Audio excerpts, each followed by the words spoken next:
हम जैसा करते हैं वैसा ही भरते हैं। इसीलिए तो कहते हैं जैसी करनी वैसी भरनी। जो बीज बोएंगे उसी की फसल होगी और वही काटेंगे, वही खाएंगे। प्यार करो प्यार मिलेगा, आदर करोगे आदर मिलेगा, और अपमान करोगे तो मान कैसे मिलेगा? कभी नहीं मिलेगा। अपमान करोगे तो अपमान ही मिलेगा, धोखा करोगे किसी के साथ तो तुम्हें भी धोखा ही मिलेगा। वो मालिक सब बराबर करता है।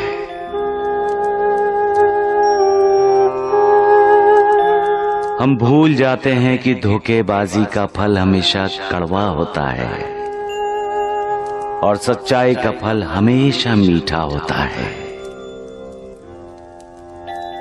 पेड़ को आदर्श मानकर चलोगे तो कभी किसी का बुरा नहीं करोगे। पेड़ पर पत्थर मारते हैं ना, और पेड़ बदले में क्या मारता है? नहीं, वो तो उल्टा फल देता है और तुम्हें साथ साथ छाया भी। बन सको तो पेड़ बनो। ईश्वर हम सब में वास करते हैं। जिसे हम अंतरात्मा की आवाज कहते हैं वो ईश की आवाज होती है। हमारी अंतरात्मा हमें योग्य मार्ग का हमेशा दर्शन कराती है। इसलिए हर इंसान को अपनी अंतरात्मा की आवाज सुननी चाहिए। कभी कभी इंसान दुविधा में पड़ जाता है, क्योंकि जब उसके मन की आवाज उसकी अंतरात्मा की आवाज से टकराती है तो उसकी समझ में नहीं आता कि वो किसकी आवाज सुने। उस समय हमें अपनी अंतरात्मा की आवाज सुननी चाहिए, क्योंकि वो सच की आवाज है, ईश्वर की आवाज है। ये संसार दुख, दर्द, पीड़ा, वेदना से भरा है। इसलिए हर कोई सुख की खोज में निकलता है, परंतु माया, मोह, लोभ के चक्रव्यूह में फंस जाता है। दुख तो अंत तक इंसान का पीछा करते हैं और इंसान उन पर विजय पाने की लगातार कोशिश करता रहता है, और उस कोशिश में वो सर्वशक्तिमान परमेश्वर को भूल जाता है। इंसान अपनी हार मानना नहीं चाहता और सुखी होने का नाटक करता है। लेकिन क्यों? हम सच्चाई से दूर क्यों भागते हैं? हम ये क्यों नहीं समझते कि दर्द और दुख कुछ नहीं है? जो है वो है सुख न प्राप्त होने का दुख। धन, दौलत, जमीन, जायदाद को मात्रा में तौला जाता है, लेकिन क्या यही इंसान के जीवन का उद्देश्य है? नहीं, उद्देश्य है मालिक को पाना। उस मालिक की भक्ति, उस मालिक का हर पल स्मरण करोगे तभी वेदना कम होगी, तभी दुख कम होंगे। संसार के दुखों से मुक्ति पाना है तो मेरी कथाएं सुनो। सुख और संतोष को पाने का यही एक सरल उपाय है। सिर्फ साईं साईं बोलने से ही पाप, ताप, शाप नष्ट हो जाएंगे। किसी एक को बार बार गुमराह किया जा सकता है, सबको नहीं।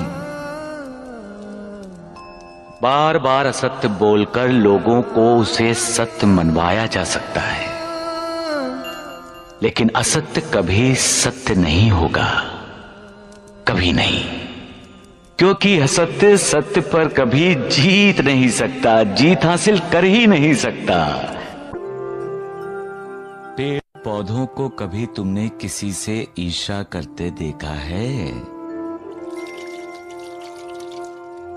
ये तो योगी की तरह है, किसी से कोई आशा नहीं है, सबको देते ही देते हैं, किसी को छाया, किसी को फूल और किसी को फल देते हैं। ईर्ष्या एक आग है जो ईर्ष्या करने वाले को ही जलाती रहती है। जो दूसरों का यशगान या उन्नति देखकर जलते रहते हैं, वो ये भूल जाते हैं कि मालिक ने ये दुनिया किसी एक के लिए नहीं बनाई है। यहां चींटियां भी रहती हैं, हाथी भी, जानवर भी, इंसान भी, पक्षी भी। यहां मालिक का बंदा भी रहता है और मालिक से ईर्ष्या करने वाला भी रहता है।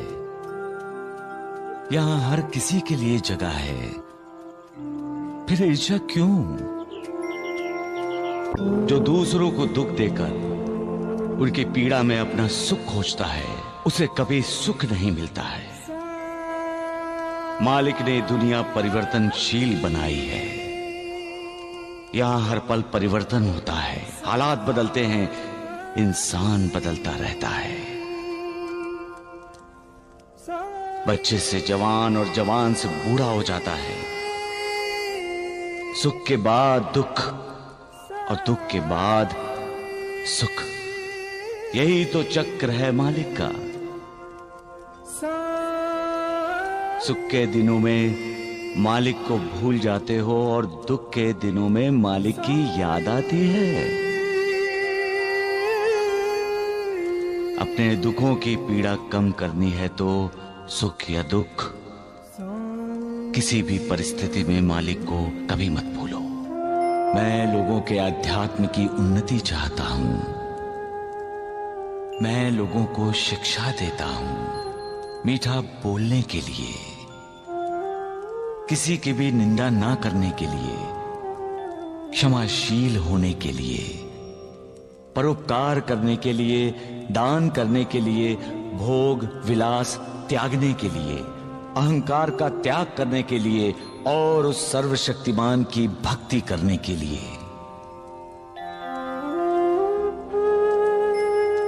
जो ये करेंगे वो इस भवसागर से पार हो जाएंगे।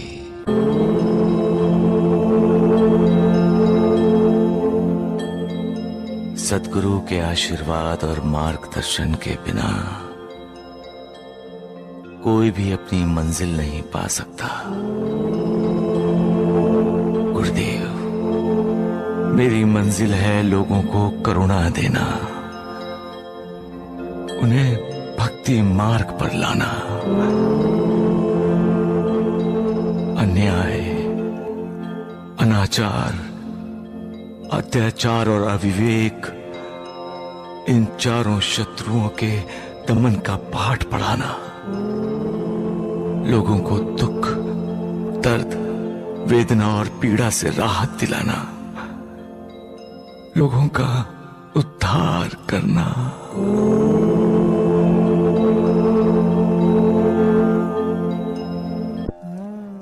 हर इंसान की मंजिल अलग अलग होती है, लेकिन सबकी मंजिल आखिर में एक ही होती है और वो है मालिक को पाना।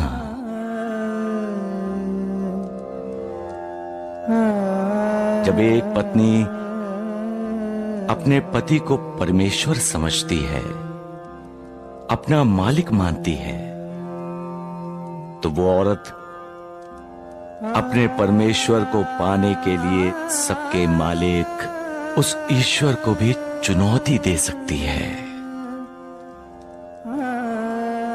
सबका मालिक एक।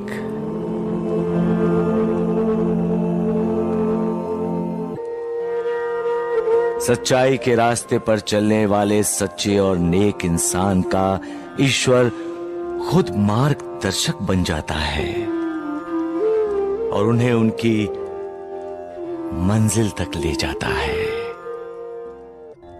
प्यार करना है तो मालिक से करो। वो प्यार करो जिससे श्रद्धा जागे।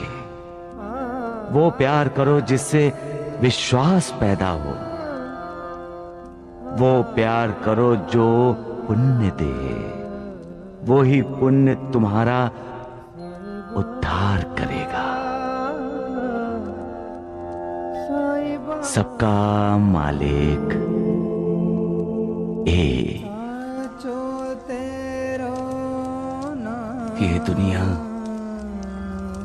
दुखों से, वेदनाओं से भरी पड़ी है,